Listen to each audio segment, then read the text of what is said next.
Check 1 2 1 2. What's poppin', y'all? It's your man DJ Steph Floss here with episode 1 of my brand new podcast, Friends of the Program.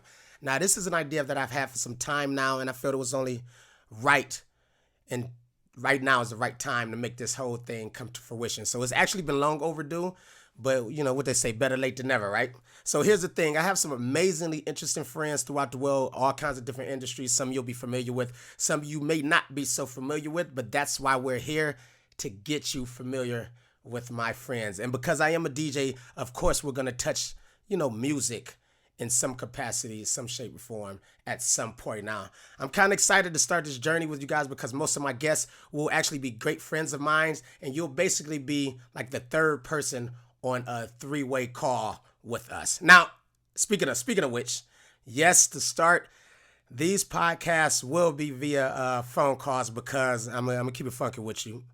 I live in Cleveland, Ohio, and people act real funny about coming to Cleveland unless it's like the NBA Finals or something. And unfortunately, we didn't win the championship this year, so we don't have that many people coming in and out of the city right now. Now, I know it's ridiculous, but, it is what it is. But at some point, I'm going to definitely be doing some visuals, as I'm traveling or as, people are coming in. But for now, this is what we're going to do. So I was trying to figure out, like, who should be my first guest. And it was either, this is going to probably sound crazy, you guys, but it's going to either be between my father and my homegirl, Karen Sarah. Now, the crazy thing about it, Father's Day was just yesterday. So shout out to my father. Shout out to all our fathers out there. Had an amazing Father's Day. But when I was trying to decide this last week, no lie, Karen texted me out of the blue, just like, Steph, was good, just checking on you, sending you some light, I love you, boom, boom, boom, just randomly out the blue. And I was like, yo, that's dope to check up on your friends. So I was like, that was God probably sending me something like, have Karen be first. So I'm gonna have my father be my 100th episode. So, hopefully we can get to 100 pretty quick. So look, this is what we're going to do. I'm going to call her and hopefully she picks up because, this is literally the first time I've ever done this with, on the podcast version and, all of this. So hold on, let me see. Let me get this together.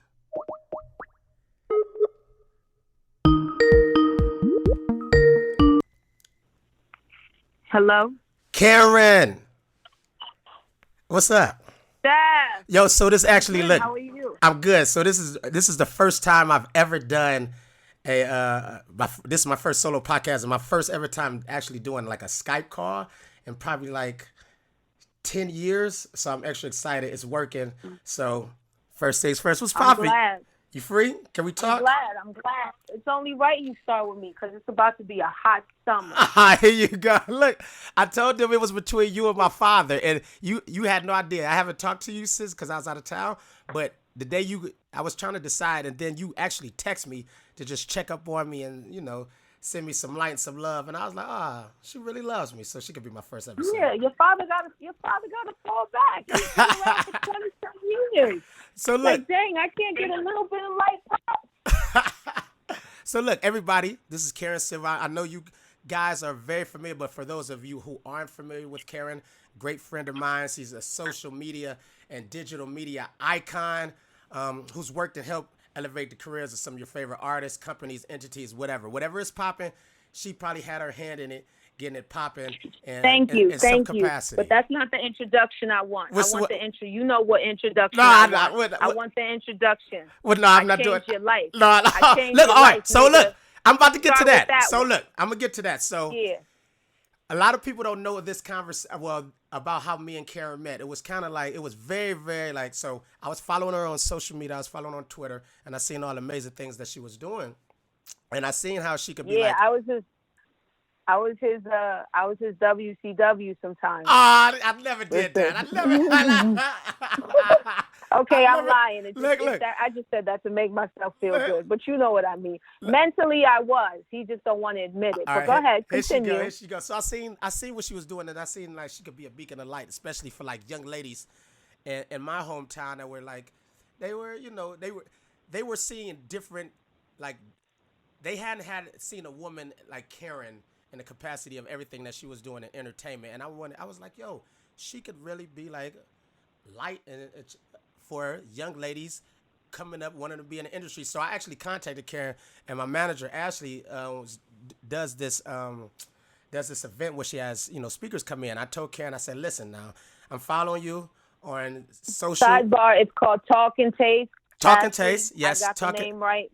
You got Just the name right.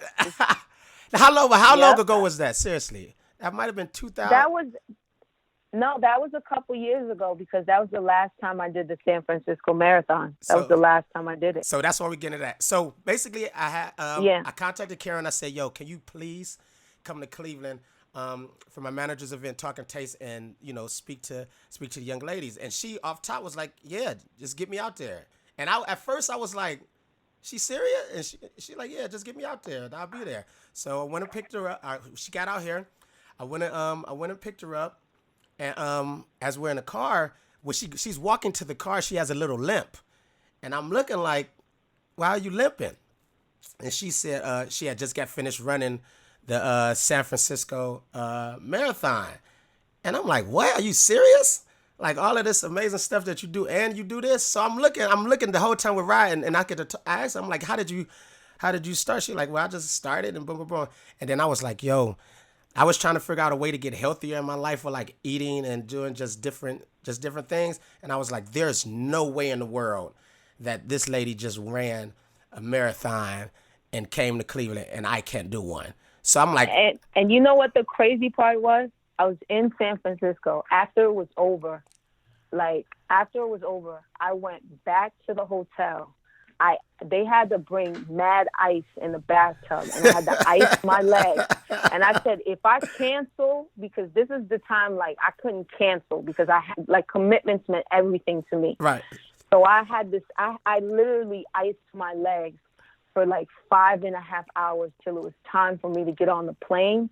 And they were hurting so bad, they had to wheel me onto the. Oh, come on! Now stop all of that. Now you ain't got to do all of that. No, I'm serious. And they were just like, are you okay? I said, ma'am, I ain't know how I did this. It's through the grace of God, and I was running for my friend.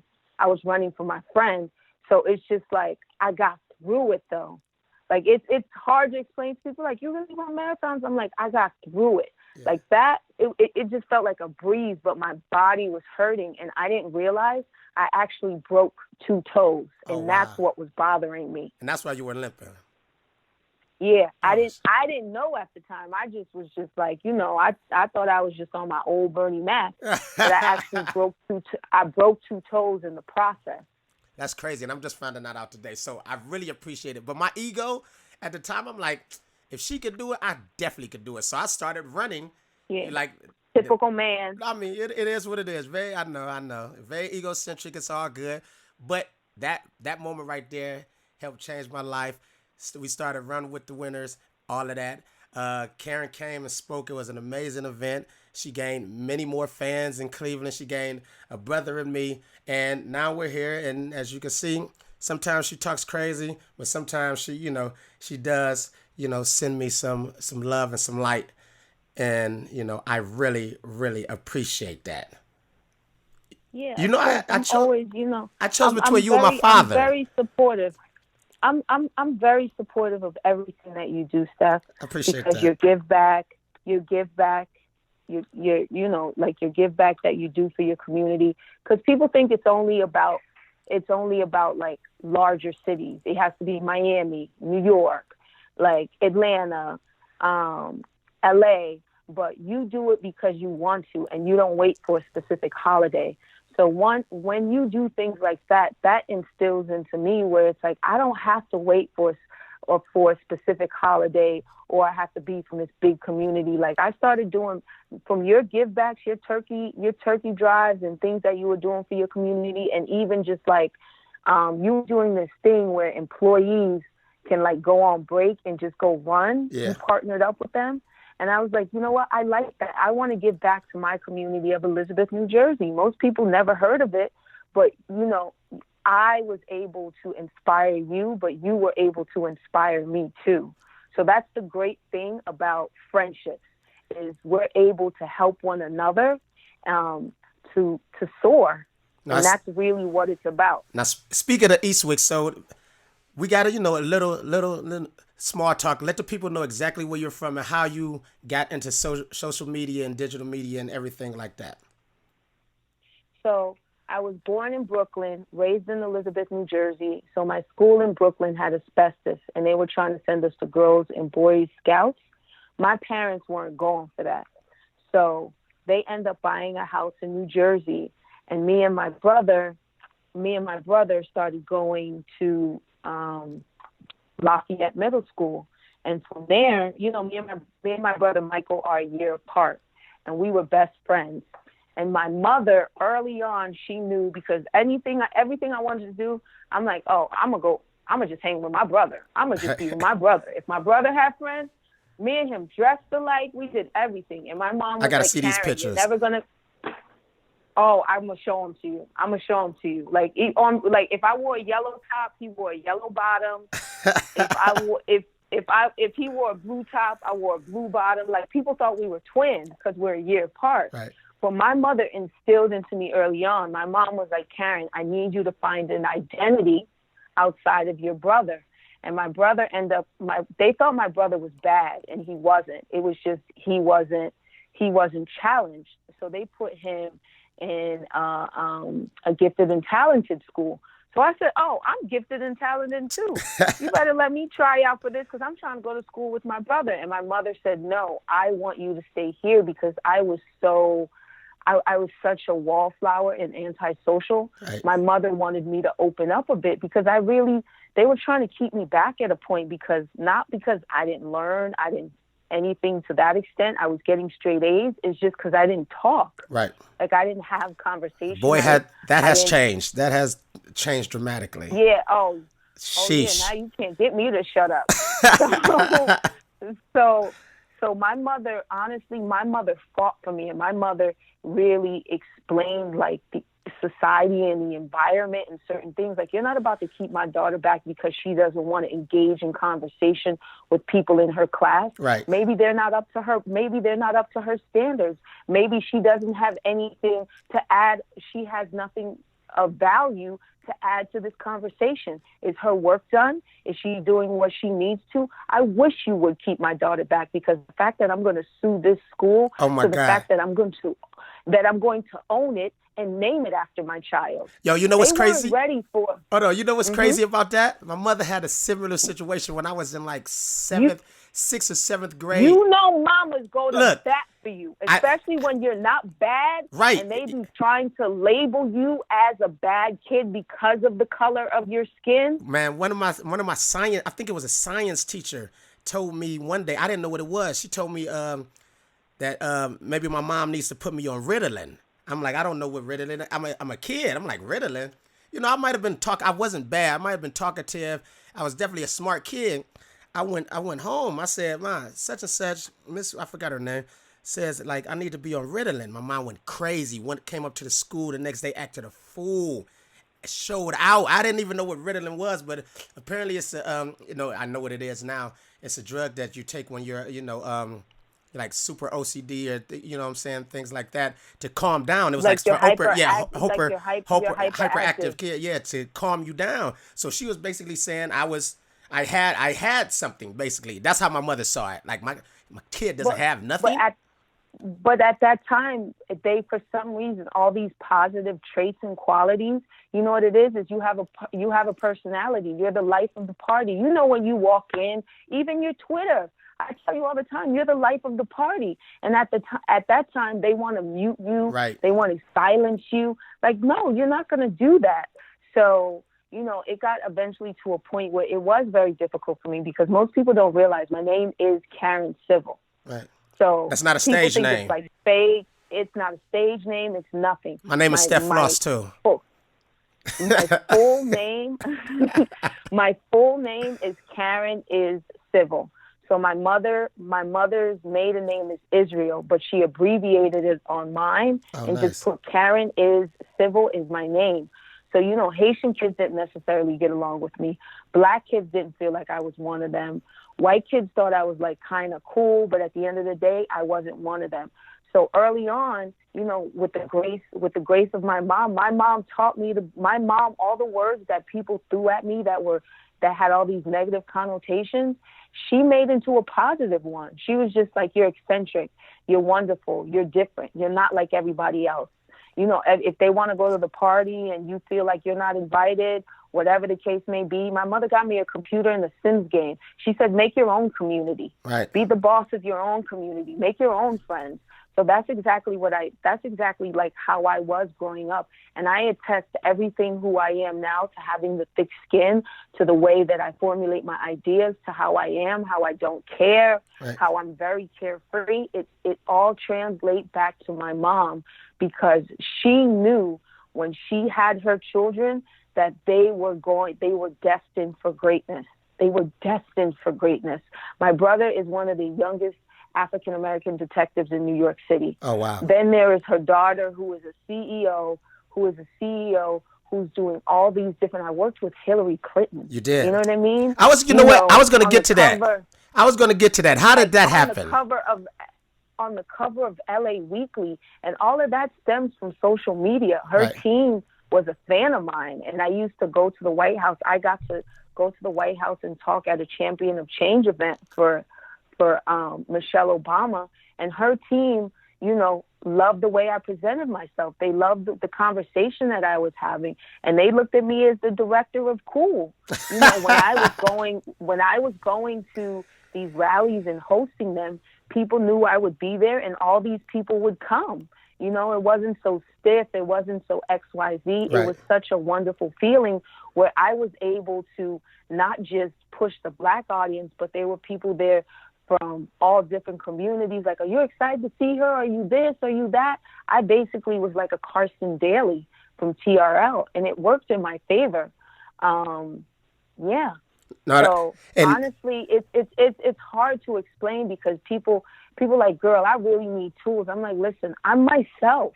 I have good days. I have bad days, but I'm not going to apologize. I'm not going to try to fit the mold. Like, oh, is everybody, you know, wearing this? I'm going to do that. Is everybody talking about this? Is everybody doing this? I'm Karen, and I'm okay with that. Like, I recently, as an example, went out with someone on a date, and he was explaining, like, me and him were talking, and he was explaining his life to me. And, you know, he's a very popular individual. And I was just like, oh, so what do you do? He was like, are you being serious? I said, no, I'm not. So what is it exactly? And he was just like, wow, you really didn't Google me? I said, no, why would I Google you when you and I are having this moment? A real conversation. I want you to be able to tell me about yourself, but I don't know. I'm not going to pretend. But look, that's what happens. That's what happens when you. I'm doing this. Karen, that's what happens when you date football players. You got to stop dating football players. That's what it is. First of all, oh God, you see, you're doing that. You're doing no, that. No. You know what's funny? Shout out to all my football player friends. But we always have a conversation. And hopefully, none of my football player homies that's tuned in right now will get aggravated. But I just said that because football players are like, I party with them, and it's just it's so crazy because they wear helmets, and they have helmet syndrome. They have helmets, and when people don't recognize them, they sometimes get aggravated. So that's why I don't know who you were on a date with, but no, but this particular person was not this person was not a football player. I don't want you to label. I don't want to end up on Lipstick Alley or on Twitter like, what football player? Listen, I was in a relationship with. Oh, I was gonna say one, but then I'm lying. Jesus Christ. No, let's say situationships. No. Vacation. Yeah, let's say, I don't know. Okay, it probably was like two. Listen, can we get back to that? I want to know, how did you beat the social media wave? We'll get back to your person, all of that. Let's get back to social media wave. How were you ahead of that curve? And you know, with JD Williams and what's his name, Bodie? Bodie from The Wire and the Backstreet Boys. Now, how did even given with that situation is because I didn't have friends like that. So I was able to go on the internet. It didn't matter what I looked like. I was a Haitian American girl who liked the Backstreet Boys, who liked JD Williams. Okay. So I would For everybody sit that on doesn't the know who internet. J.D. Williams is, he was on a show called The Wire, one of HBO's most like critically acclaimed shows. An amazing character. So yeah, that's who he Yep, is. and he was from Newark, so was Michael B. Jordan, and I used to see them at the supermarket. Yay, yay! So that was my moment at the time. So what exactly did you So do for him and Backstreet Boys? I created a Yahoo group for him, and I basically made his ever first fan site, you know, and I got a chance to actually meet him when I turned for my 18th birthday. He actually took me, we went to IHOP, I met him. It was such a great thing, and that's when I realized the internet can give me what I want. Oh, wow. And then eventually I fell in love with the Backstreet Boys, and, you know, me being a black girl who likes the Backstreet Boys, it's a little bit different. So I created a fan site for them, which is still up, by the way. I started in 1997. Sheesh. And I was able to meet them. And again, the internet gave me what I wanted. You know, it wasn't about age, sex, location, how most people do. I just wanted to, like, there was no game plan. There was no blueprint. All I know is I love having conversation with people all across the globe. It didn't matter what we looked like. We didn't have to necessarily like look like one another, right, or anything to that extent. We just had something in common, which was the Backstreet Boys, and we can converse over that. So you were like the person. You were like the person. Like when I was growing up as a child, you would see multiple fan sites. Like I remember this is gonna be like this is first time I remember the internet. I was a boot camp click. I was a super boot camp click fan, and they had a website, duckdown.com. That's the first website I ever been on when I was a kid. And you know they would have fan sites, and I'm thinking like, yo, no one's really running this site. This probably is like the label or one of their like execs or no, but it was Karen Civil, huh? It was really to this day, one of them is still up. I don't tell people who it is. And I actually went to see the Backstreet Boys for my birthday last year. And it was so incredible. So I saw that I went when they did the star on the Walk of Fame. Mm-hmm. And then for my birthday, I had front row tickets to see them, and I did the meet and greet, and it was so crazy because they're like, Karen! And it was, here we are, like damn near 20 years later. That is incredible. So what a lot of people are familiar with, they may not have been familiar with, you know, Backstreet Boys and J.D. Williams. Once again, shout out to Brody. What they may be familiar with is your, you know, contribution to Lil Wayne when he was locked up. Now, how did that all come about? Like, was there a relationship with Wayne prior to that? And like, what made you decide like that was something necessary that needs to be done? That relationship started from Mac Main. So me and Mac Main actually met at Wet Willie's when it was my birthday, and I reached out to him. Shout out to Call a Cab. I texted him and I said, okay. I texted him and I said, yo, I want to meet up. I don't know who he thought I was. I got his number from my friend, and I said, yo, I want to meet up. So then he hit me back, and we met up. And I'm like, yo, what's up? I want to like work with you. I want to know what's up. I'm doing my thing. I had my KarenCivil.com website, and they were growing their talent. You know, this is when they just got Tyga. And they got all these people, and he believed in me. So like in New York, I was moving around Tyga, like all their new upcoming artists, right, I was dealing with. And so this is around time of like Bedrock and like every girl in the world when they was putting that whole crew together. Yeah, that was an amazing time. Pre Bedrock. You know, okay. And then from there, you know, the group fully started because Wayne's out by this time.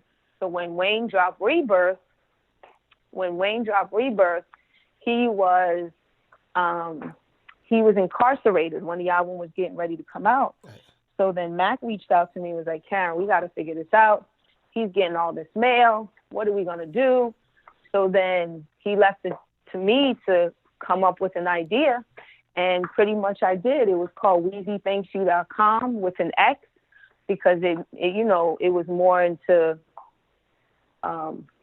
like what more of his style. Right. And we launched it on Father's Day. He wrote an endearing letter to his fans and to his children for never behind scene photos.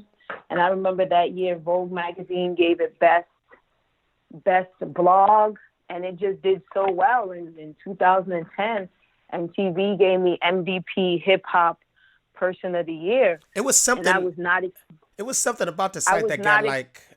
Wait, what is it? The most, or was it Facebook that got like the most? And what was that? Facebook, and on Facebook, he got most amount of likes and fastest amount of likes.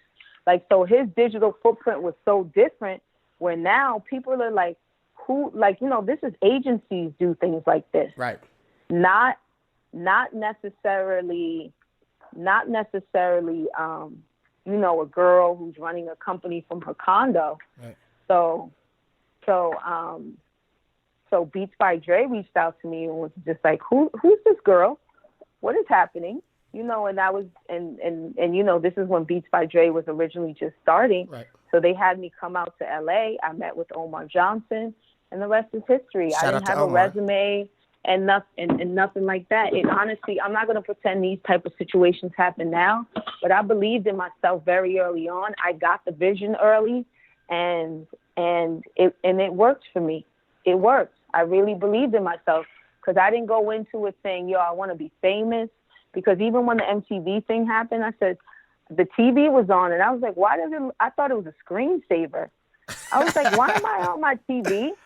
And then that's when I realized, like, of all people, Sway was talking about me and talking about all the great work that I was doing. And I just couldn't believe it. And I was like, wow, I'm getting recognition for work that I've done. And from there, it just, it catapulted. And it was such a beautiful thing. Now, what I've seen even with Wayne, like the way your relationships are with like these different artists who are your friends are amazing. I remember just seeing, I was just watching you and Wayne interact. One year we were at the soccer El Clasico. And, you brought him to El Clasico, and I was just watching the interaction. I'm like, this is like a genuine, like, they really rock with you, and I see that, and we have some mutual friends, especially like Push, but like some of the artists that I'm familiar with, you like having very close relationships. So we're like, what were you gonna say? What? It's funny because like, it's one thing. It is hard being a woman when you have these relationships with artists, because they're like, oh, you must be sleeping with them. You know me, Steph. Well, I was going to ask you that. Like, how do you balance, like, especially with a cruise of men? It's not just one man. Like, you know what? Like, I've never really, the only person I got that at the beginning, and it was an old manager who made that comment because they were jealous of my relationship with Nipsey. Somebody made that comment about Nipsey, and I remember crying so bad. And I called Nipsey crying because I was in a relationship. Right. And I'm like, Nipsey, I don't want this. I don't want people to think that I'm sleeping with you and it's that type of thing. And right. Nipsey called the person and cursed them out so bad to me and said, don't you ever do that to her. She got a whole situation at home. Don't fucking disrespect her home. Like, Nipsey really held me down. But I have these relationships with people just like I have with you. Right. I'm very hospitable. Like, I tell people, like, hey, come by. Let's play tic-tac-toe. By the way, have a drink if you're in the neighborhood. I'm the only person you haven't beat at tic-tac-toe. Let the record. You didn't beat me. Come on. Let's not. Where's the footage? You have the footage. Everybody you played, you beat. You have the footage. Where's the footage? Let's not talk about that. But even with Wayne, the wonderful thing with him is, even with a lot of the people who I am cool with, they may not necessarily get along. But what I love about them is they never put me in the middle of it. They're never like, oh, you got to pick sides. You got to do this. Because men are allowed to be friends with so many people. I'll see people on I read comments. People like, oh, she's dick riding. Oh, she's a clout chaser. They don't she's know. a this. She's they don't a that. Know you. They don't have I'm the like, relationship I pour into these people. Like, I was there at the beginning. Right. You understand? Like, I let them use my platform. Like, at this time, it's like it's like family business. Like when I made the joke, I'm at Push's wedding. Right. You know, I'm at these personal moments for a lot of people where it's just like, you know, people get to go to the concert and the show. That's cool. I'm at these personal things that you wouldn't even think about, like their mama's birthday. You know. So in case people think you're Christian. Frank, can I tell a story? Like we were Yeah. supposed to do the podcast the other day. So I hit up Karen. I'm like, yo, I'm ready to do the podcast. And she's like, well, I'm gonna be a little busy today. You know, I'm gonna go, you know what I'm saying, go see Lauren, check up on Lauren and the kids. And I was like, yo, that is like that was so dope for me. And then I saw the picture yesterday or today you posted where you and Junie in matching outfits and yeah, that was me. That was me and her. It's just like I love children, and it's bigger than that. It's bigger than that. Even when you go over there, I'm like, Junie, what we wearing today? Matching clothes. You know, like I love Harmony, which is, you know, YG's daughter, and it's like, what you want? You want to match your daddy? Your daddy fly. So let's get you the same Lamborghini as your daddy. It's little things to affect that it's bigger than just, you know, certain people are like, oh, I ain't see you at the show. So I'm like, you see me at the house. right. Like you see me at the things that, like, I don't want to say that super matter. It's great to go to the shows and to have those moments. But I like to, you know, like for instance, for you, you know, I can have the big, I'm not stressing if you don't come to my birthday dinner. But you know what meant the most to me? What? Randomly, I had to go to the White House and talk. I turned around and you were there. Yeah, that was amazing. You know what I mean? Thank you for that experience. You know what I mean? As well. You came from Cleveland. You came from Cleveland to Washington, D.C. I turned around and I'm waiting in line to get my credentials. And I said, that looked like Steph. No, that's not Steph. That is Steph. So those are the type of moments that, you know, that matter. I have those wonderful relationships with people where it's just like, I remember with Mac, one of my favorite moments is he's like, Karen, man, this is when Watch the Throne was going to Paris. And I was going to Paris for that show. I said, yeah, I'm going to Paris for Watch the Throne. He said, wow. Do you know I have a show out there too? I said, okay, Mac, I'm coming to your show. He said, no, you're not. They have so many shows, it's going to be sold out. I said, Mac, I said I'm going to come to your show. It's not a big deal. Right. And he said, are you sure? And I didn't talk to him for 2 days after that. I got out to Paris, and he was texting me, and I wasn't responding, right? Because, you know, I was out traveling. I'm at, you know, doing tourist stuff. And I told him that I'm going to come. Like, I told you, I'm going to come see you perform. Right. We're going to have fun. And then I hit Quincy. I hit Q. I said, Q, can you put me on the list? He said, why? I said, I'm out here. Just make sure you put me on the list. And then Mac was performing, and I was on the left side of the stage, just standing there. And they were trying to figure out who that was. So security came over, and they saw it was me, and they brought me to the other side. He got off the stage and gave me the biggest hug, and he damn near was about to cry. He said, you really came? I said, yes. I came all the way from Los Angeles to Paris to see you perform because this show meant a lot to you. That's this amazing. is a sold-out show. There's something like, I don't really even know. Like, and I'm asking you this very being sincere. How did the relationship with Mac start? How did that all start? Because you guys are like brother and sister. And I really don't know how it started. So I'm really asking you right now. So about 9-10 years ago, he had a show in New York City with like young Chris. Remember you know young Chris. Of course, I know Chris like not my racks brother. on racks, young I Chris, know. so Yeah, listen, you come on, man. Come on. Chris used to run up through Cleveland all the time, man. All the time. Shout out to Rich Paul, man. Like, you know, we had a record label, Dream Life. Shout out to Dream Life. But yeah, I know which young Chris. I only know one young Chris. Christopher Riz. You know they know the other one.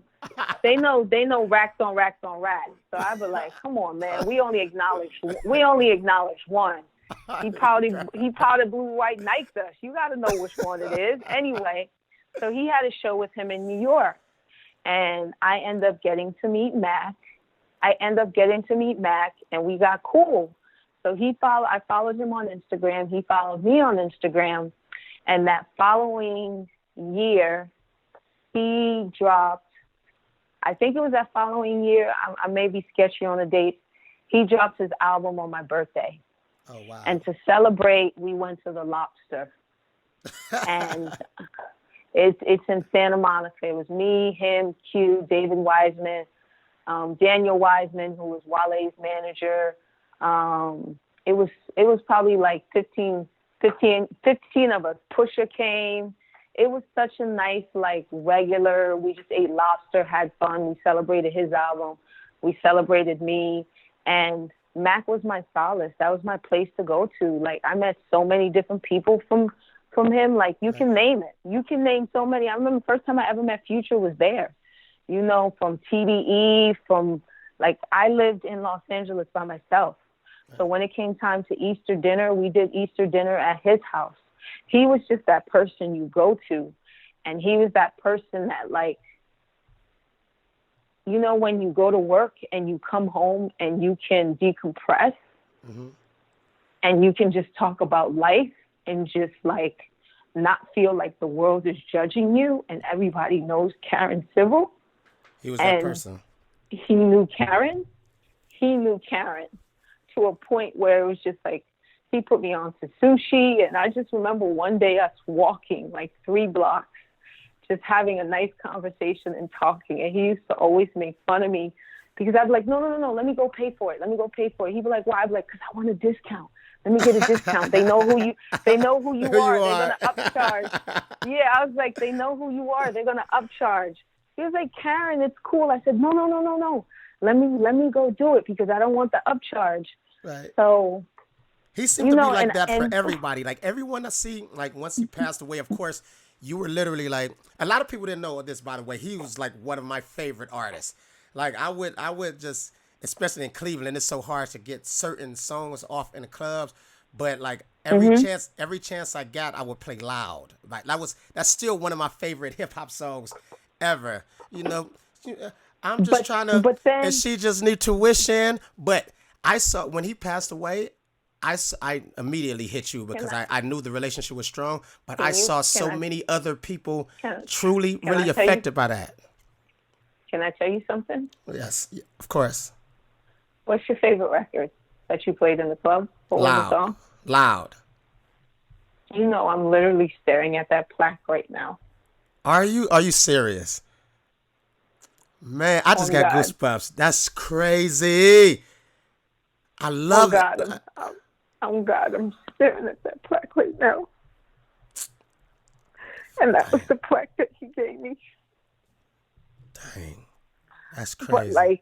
But like Mac, it's hard to explain because I had a tumor, right? And I kept putting it off. I found out in mid-July that I had a tumor.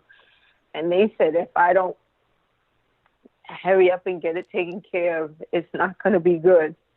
And I was at a place because I was dealing with depression and certain things. I was okay with whatever happened, right? Whatever happened to my circumstance. And then I remember being in the hospital.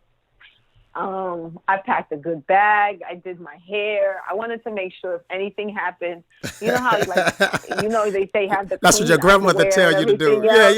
Yeah. Have new drawers on. Like my paperwork, everything was in order just in case something happened. And the first day I couldn't breathe on my own. There was a tube down my throat, a breathing machine, and they had this thing inside of me because I couldn't go to the bathroom by myself. And I opened my eyes, and the first person I saw was Malcolm. Wow. And I started scratching because the thing was scratching, like, take this off. Like, he's here, take this off. My friend is here, take this off. Right. And so many other people started coming, and we played tic-tac-toe. And this was between September 1st and September 6th. And God let me go home. And I didn't think I was going to make it because they said my blood level was low. And then he ended up dying a day and a half later. Oh, wow. And I just felt like God, let me get through this. And he was my angel. No, that's true. That's very true. Before he became an angel. And he's still here with you today, trust me. That would never change. He's still here with you today. He still knows you, loves you. You love him. He's still watching down on you.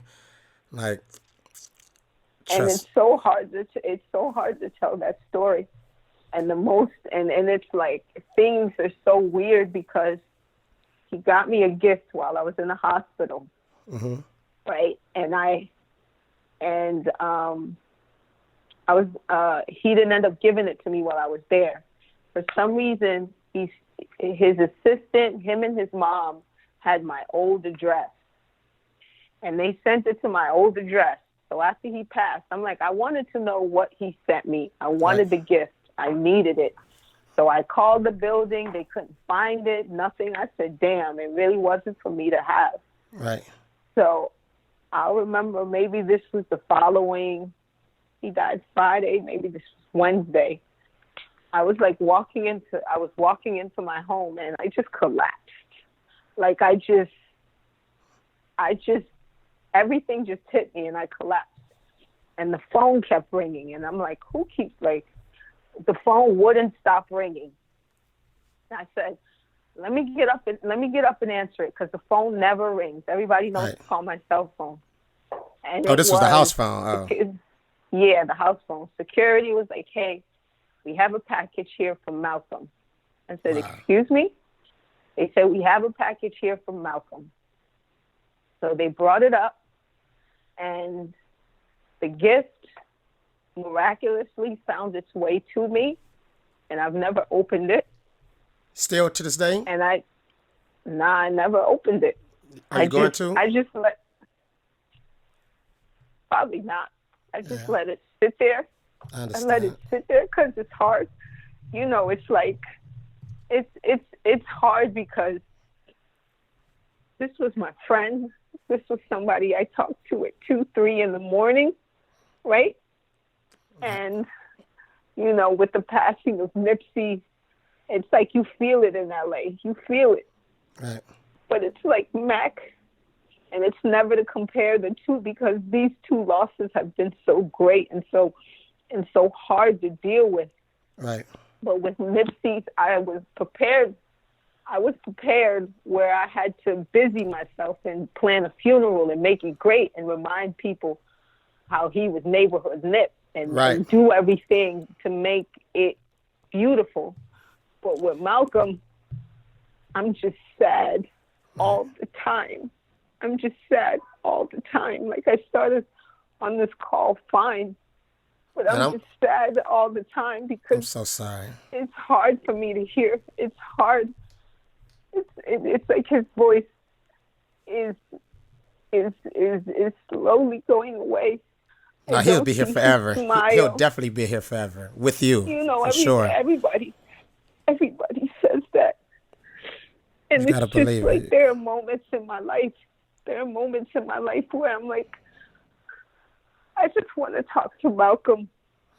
And then when death happens, people change, man. They do. People change.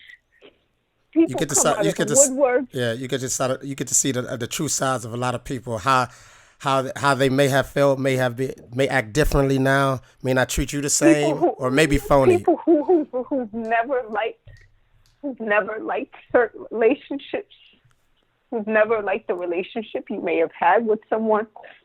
So it just gets hard because all I have is him. And, you know, I know he's in me and he's not here in the physical form. But I miss that boy every single day. This call started off as a beautiful one. And it's just like, I just miss him every single day. I know. I miss him and then I see small things of him. I see small things of him like everywhere. And it's just, I miss my friend. Trust and me. That's the only way. He knows it. That's the I literally talk to, I don't know if you do this, and I don't want both of us to be super sad or this call or anything like that. But I literally, I said, am I wrong? I had to ask God, am I wrong for this? Because like you said, you want to talk to, but like I talked to my grandmother like like she's God. Like I pray, like I would pray to her. Like I ask her to like watch over me if I'm going out. And I was like, God, is this like blasphemous? But I'm like, no, it's kind of like a way of me still, talking to my grandmother, and you you're definitely No, loved. it's a beautiful thing, because I have the conversations, because there were times where I felt him in the room. I started speaking to a medium, Oh and the yeah, mediums don't know who you are.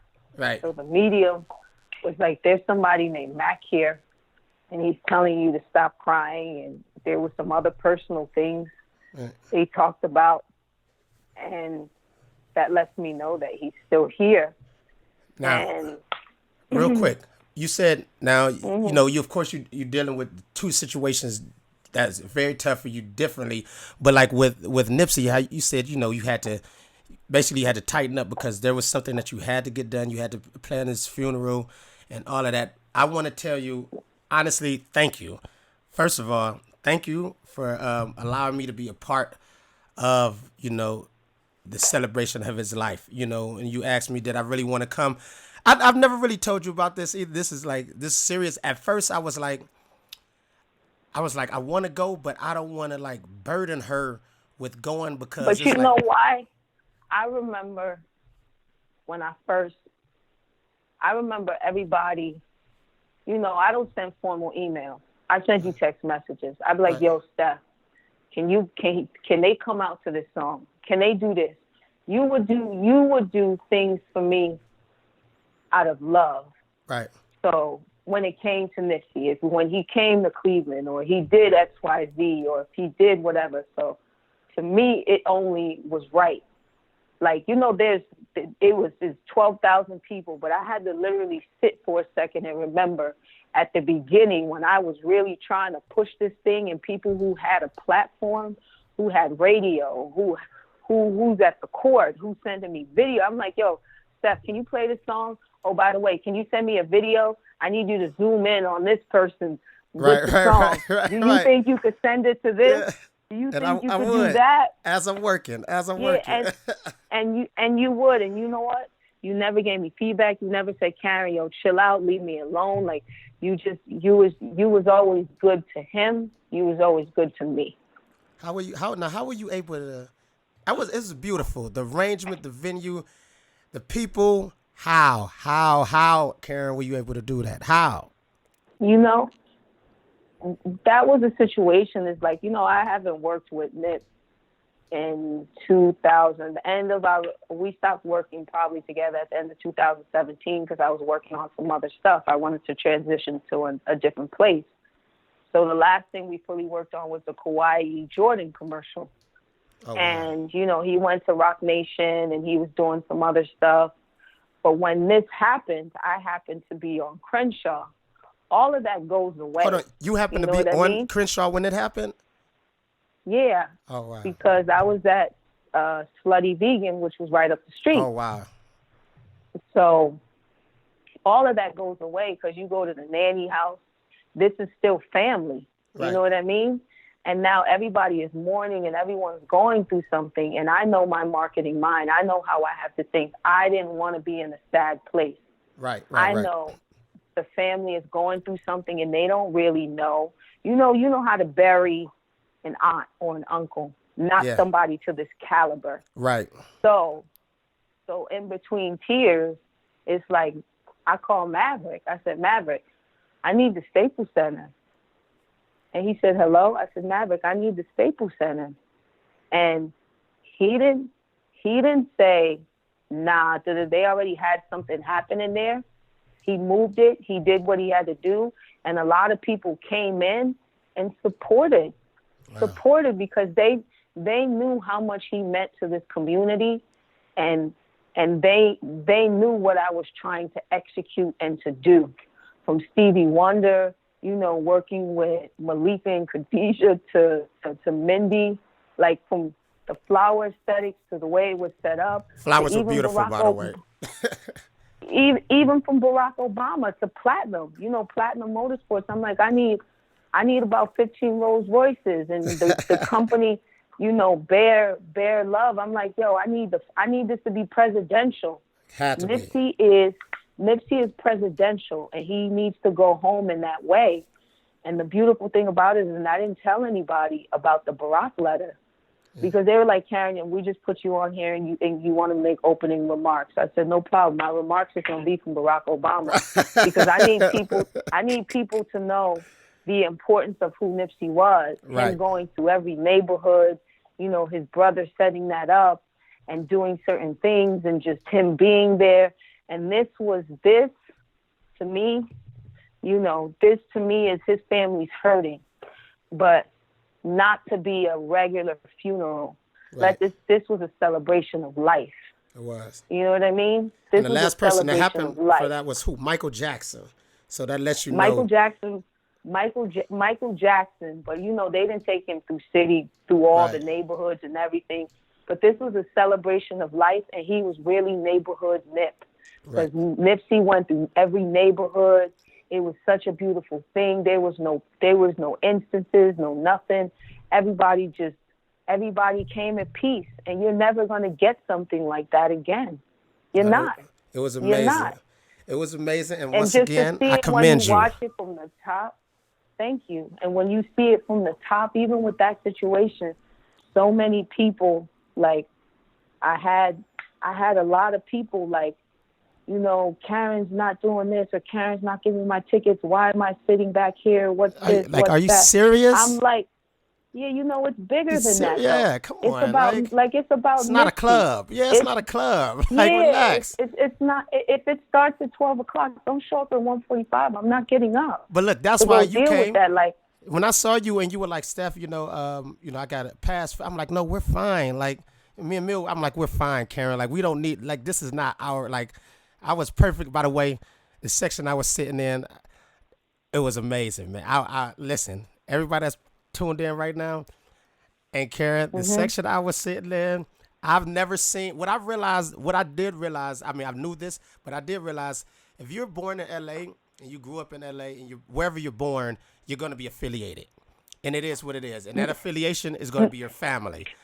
The section I was sitting in, it was like family, like super family. Everybody is moved. Everybody sits together. Ain't no VIP. You're going to have the rolling 60s. You're going to have that's this. The, you're that's to the have heavy. that. I was in a heavy, everybody, I was in a heavy rolling 60 section, and it was so much. It was like we were family. They knew I wasn't from there, but they like, man, they seen Karen. First of all, they saw you come and talk to me, so they're like, oh, he's family. Boom, boom, you good? Everything, like, if you need anything, we're good. And I'm just looking like, yo, this is amazing. Like, if you don't grow up in that culture, you're not really gonna be around it like that to know it. So you're just gonna have, your preconceived notions of things. But this is like, might have well been blood. Yeah, it was such a wonderful thing, and it was well deserved. And Nipsey deserved that, and it was beautiful. And I'm so happy to be a part of that, even from the book, making sure everybody got a book to take home to commemorate the life and wonderful of a person he was. People are still hurting from this. He has a family, and it's like the thing for me was I wanted to be able to take away some of the hurt from his loved one. If I could take away that burden of having to put that together and take away some of that hurt from his loved one so they can celebrate him in a way that he deserved, that's what I could do. And that's really what it was for me. Well, Karen, I want to tell you, you did a great job. You did a great job. Thank you. And I don't want to keep, we don't want to talk about just all sad things. I want to ask you about some other stuff. So can we get off the sad, loving moments? Yeah. Once again, rest in peace, Mac Miller. Rest in peace, Nipsey and Karen. You did an amazing job, like, with both of their lives and celebrating them and having people continue to celebrate them. But there's something I really want to talk to you about that I've seen you've been doing a lot lately, and I've been wanting to know why you've been doing it and how do you know so much? All right, so you've been making a lot of comments lately about, like, IG, and you've been posting, like, tips, like IG and algorithms and hashtags and posting appeal and et cetera, et cetera. And like, why now are you, like, giving out tons of this information? I have my Live Civil University. Okay. At the end of the day, everyone can't afford a $40, $50 thing. Knowledge is free, so why not give it out to people? Why not help you grow your platform into a place? Like, there's enough room for all of us. You know what I mean? You getting an extra 5,000, 10,000 followers doesn't take away from me. So if I'm in a place where I can help you on my social media platform, why not? Because there are people who are still trying to figure it out, and it's not always about $1. You know, I give people two opportunities. It's the same thing Nip did with his Proud to Pay. You want to buy a course from me, you can. But then I also offer you information that's sitting here that you can take and you can learn from. So it's your choice what you want to do.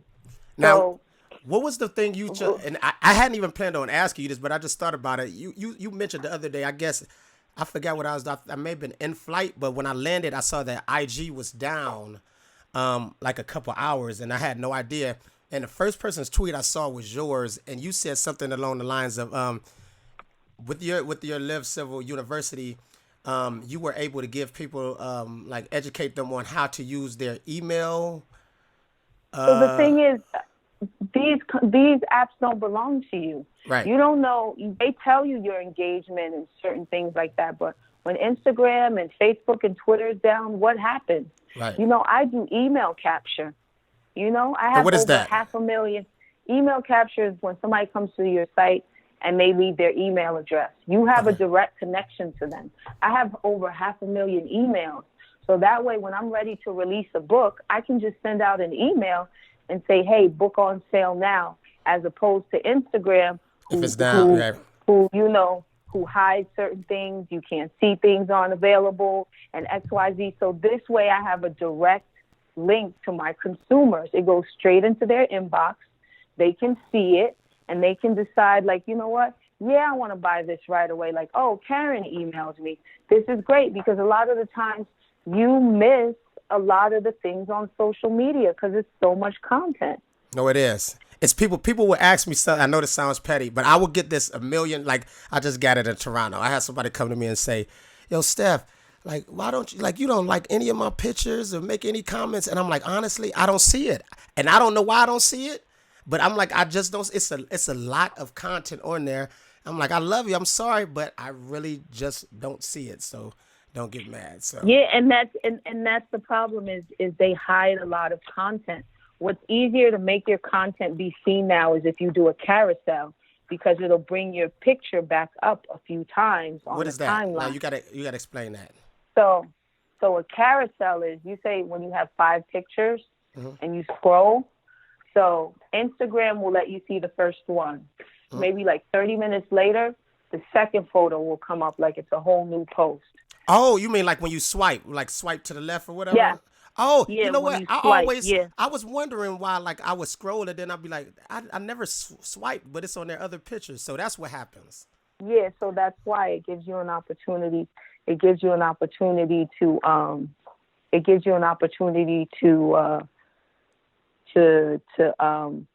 see their other posts. But another thing too is, you know, with people who may not see their content, as soon as you put a post up, I always put a heart. I put a LOL. I leave a comment or something, because you have to engage your post in the first 5 minutes in order for it to get good traction, because Instagram will hide it, because the whole purpose is they're trying to make money and they want you to promote it. So hold on, you mean you would put a LOL or heart in your own comments right under your after you've posted? Yes, say I put a picture of something, me and Junie, or the picture of me and Junie, and somebody leaves a comment, I'll respond back to their comment. I'll leave a heart. I'll do something to that effect, because it'll give me a higher engagement range as opposed to just nothing. Because unfortunately for smaller people like us, they like to hide our content because they want us to buy. They want us to buy, like, they're trying to sell everything now. Right. No, that's insane. And I was wondering, I'm like, first of all, I was like, how is she getting, how does she know all of this? I know you're, a genius, but it just makes the people at Instagram hate me because I give that information. the girl from Paris actually sends me a whole bunch of stuff. So I have somebody from YouTube, Twitter. Like YouTube actually wants to work with me because they're like, thank you for giving out this information, and they're not bitches about it. The people at Instagram, they get mad that I tell their business. That's crazy. It's so crazy with the social media platforms, like on Twitter. Like people have been getting their like sites and their pages like shut down and whatever Yeah, for like music. for But it's mad for porn. old content. But it's mad So porn. what Like I how? do though, to help me, because they tried to do that to me the other day, I deleted all my tweets from when I started till 2017. Okay, So all those posts are gone. that's crazy. I might have to do that too. But the I'm gonna porn, send but you. the I'm porn gonna can send you stay. the app. The porn can stay, but the music gotta go. That's crazy. All right, so Yeah, you it's crazy. so look, you mentioned you Live Civil University, the Civil Brunch. That's Mhm. still going. You still have the Civil Brunch going on. Yeah, this is going to be the ninth annual Civil Brunch. It's just bringing women together. It's just a way of bringing women together to celebrate, let our guards down. There's no plus ones. It's invite only, and I'm really excited about it. I do it every year in Los Angeles. The first year I did it was because of Pharrell, and he sponsored it. And now I just continuously do it. It's just my way of paying respect to women who are continually killing it in their fields. That's no, that's amazing. And I don't know if you view yourself as this, but I've viewed you as this since the day we've met. I Hmm. mean, what would you say if someone was to call you a role model, or say that you were their role model, or do you see yourself as a role model to especially like young black women? I do see myself as a role model, but I just want people to know, like, I'm far from perfect. Don't look at me as somebody who's, I go to therapy. I have my issues with things that I deal with, but I'm human. I want somebody to look at me as someone who dares to dream, who live life on her own terms, and she tries. So if that makes me a role model, yes, I'll definitely take that title. And you just got a Harvard degree, so congratulations on that. So that's like a hell of a role model situation going on right there. So how was that? Yes. How was that feeling? It's such a wonderful feeling. I'm actually not done. I have 3 more courses that I need to take, but it's my way of continuing my education. Just because, financially I'm successful, business-wise I'm successful, doesn't mean that I shouldn't continue my education. It's really important to me and to my family. And now that I can actually afford to pay for it, why not? You have to. No, that like I saw that. Once again, sorry I missed the dinner. Dinner looked amazing. Congratulations. Saw a lot of my friends there. But like that was a big thing. I was actually like, well, maybe I need to go ahead and pursue this PhD because like the thing with like me and you, if I feel like if you can do it, I could also do it. As you can see with we'll run with the winners. Yeah. No, No, and that's such a beautiful thing. I want to get back into. I'm going to have surgery on my foot, but I want to get back into running because it's therapeutic. I love every time you do it. I see every time you collect your award, and I'm very happy for you because I see the change. I remember sitting in the car talking to you about it, and to see the change in everything that you're doing now, like on some not trying to be future generic, but you deserve it. thank you so much. So look, I'm about to let you get up out of here, but I promised Thank everybody you. that as a part of my the podcast, because I am a Mhm. DJ, at some point Mhm. we're gonna discuss music. So you grew up in Brooklyn, well, born in Brooklyn, lived in Eastwick, well, Elizabeth, New Jersey. That's Born the in Brooklyn, raised in Jersey. LA pays me. That's how I like to explain it. favorite artist as a kid. Who was your favorite artist when you were growing up? And what was the first album that you could recall like listening to and getting excited about? I can tell you the first rap song that I learned, but I shouldn't tell people that. I'm gonna probably guess was it NWA? What was it? No, Akinelli, put it in your mouth. You could lick Ah! it, you could flip it, you could taste it. I'm talking every drip drop, don't you waste it. And I'm Oh don't judge me, but yeah, my God! No, friends I mean, put me on to that that. was a classic. So that was actually a big song in Cleveland when we were growing up. Okay, No, I'm being honest with you. Or I'm not giving you the generic answer. Let me see. First album, um, what was At the Playground? You you know, know, the play. Aisha, them. Okay, ABC, ABC. Yeah, ABC. Oh my gosh! Shout out to Roro. All right, so look, so But it this is wasn't a CD. It was like a tape. So of yeah, it was course, like a tape. of Mhm. course, like classic. But so Mhm. the hip hop totally different than what it was before. And I tell a lot of artists like because I'm on the radio, and Mhm. it's so crazy to have this conversation with artists and they don't get it because they're always like Steph, you got to play my song on the radio. You got to play my song on the radio. But I'm like, all right, I understand that. I understand the infatuation with that. But like, is your song even like? Is it coded? Are you gonna get like? Is it up on all the platforms? Do you have a clean and dirty version in case someone hears it and Shazams it and wants to buy it? And a lot of times the answer is no. And it's like, so what am I playing it for? Like on the radio? Like I understand, you want to get excited and all of that. But I tell a lot of artists like you can't just rely on like a single platform like the radio to get like popping. Like the internet is everyone's friend like right now. It all like the internet, you can do any. There are kids that don't even have to leave the house. They can make a hit record, from the internet. Now, how do you feel about like the way artists are able to like enhance their appeal and with fans and stuff, via the internet today? It's definitely it's a booming situation because before you just had to rely on the label. Right. Now, you have all these different companies from Amazon to Tidal to, soft drink companies. Everybody is creating their magazines, they're creating their own label to, now you can find the next big hit on YouTube or on SoundCloud. So there are plenty of opportunities, but people have to make sure that, they're creating longevity. It's not just for the moment. I remember this one particular artist who had a banging song, and Wayne wanted me to reach out, and I could not find their Twitter. I Wow. could not find their Facebook. I couldn't find shit because unfortunately they did not make sure that all their things were streamlined together, a website, a this, a that. So making sure all your things are aligned, streamlined, like you said, making it available on everything. They think, okay, if I just put it on SoundCloud, I'm done. Oh, I got 1 million plays on SoundCloud. Yeah. You can play with those numbers Right, now. right. Now I get that So all it the time, doesn't, man.